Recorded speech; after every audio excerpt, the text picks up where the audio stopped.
పల్లె సీమలు బాగుండాలని 100% ఉన్నటువంటి పల్లెల్లో రామరాజ్యం రావాలని ఒక మంచి ఆశయంతో మహాత్మా గాంధీ జాతీయ ఉపాధి హామీ పథకంలో కొన్ని మార్పులు చేర్పులను తీసుకొచ్చింది. గతంలో 100 రోజులు ఉన్నటువంటి పని దినాల్ని 125 రోజులకు పెంచడం, గతంలో పనిచేసిన తర్వాత పైసలు ఎప్పుడు వస్తాయో తెలియని పరిస్థితి నుంచి వారం 15 రోజులలోనే వాళ్ళ ఖాతాలలోనే డబ్బులు వేయడంతో పాటు రాష్ట్ర ప్రభుత్వాలకు కూడా కొంత ఈ ఉపాధి హామీ పథకంలో బాధ్యత ఉండాలనేటువంటి ఉద్దేశంతో 90-10% ఉన్నటువంటి నిధులని 60-40% మార్చి గ్రామాలలో అభివృద్ధి అనేది కనబడే రీతి లోపల ముందుకు సాగాలనేది నరేంద్ర మోడీ గారి ఆలోచన. దాంట్లో భాగంగా ప్రతి పంచాయతీకి ఒక గ్రామ పంచాయతీ భవనం, ఒక అంగన్వాడీ భవనం, మహిళా సోదరీమణులు సెల్ఫ్ హెల్ప్ గ్రూపులు ఎక్కువైనాయి కాబట్టి ఒక వివో భవనం, దాంతోపాటు కొత్తగా రైతన్నలు పండించినటువంటి పంటను స్టోరేజ్ చేసుకోవడానికి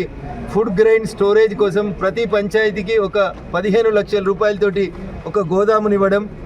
స్కూళ్ళకి కాంపౌండ్ వాళ్ళు లేకపోతే కాంపౌండ్ వాళ్ళు ఇవ్వడం, అంగన్వాడీలకు కాంపౌండ్ వాళ్ళు లేకపోతే కాంపౌండ్ వాళ్ళు ఇవ్వడం, ఇట్లా జాతీయ ఉపాధి హామీ పథకం లోపల మార్పులు తీసుకొచ్చి పల్లెలు పట్టణాల్లాగా అభివృద్ధి చెందాలనేటువంటి ఒక లక్ష్యంతో భారత ప్రభుత్వం నరేంద్ర మోడీ గారి నాయకత్వంలో పనిచేస్తుంటే పథకంలో సలహాలు సూచనలు ఇవ్వడానికి చేతగాని కాంగ్రెస్ పార్టీ నల్ల బ్యాడ్జీలు, ధర్నాలు, రాస్తారోకోలను రకరకాల పనులు చేస్తారు. నేను అడుగుతున్న కాంగ్రెస్ ప్రభుత్వాన్ని, రేవంత్ రెడ్డి గారిని, మీరు ముఖ్యమంత్రి అయిన 2 సంవత్సరాల్లో ఒక్కొక్క పంచాయతీకి ఎన్ని పైసలు ఇచ్చారో చెప్పురు ఒకసారి. గ్రామ పంచాయతీలలో సర్పంచులు చేసిన బిల్లులు రాక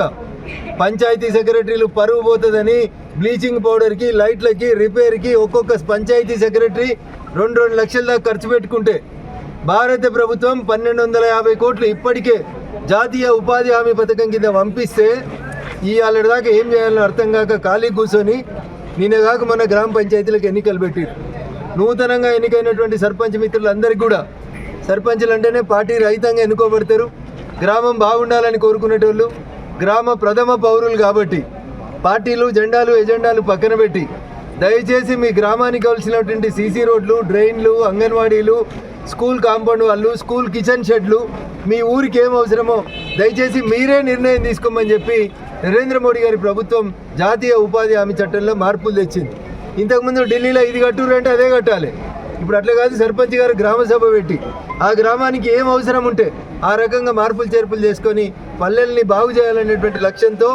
నాడు గాంధీజీ గారు చనిపోతూ బుల్లెట్లు తాకిన తర్వాత మాట్లాడినటువంటి మాట, హే రామ్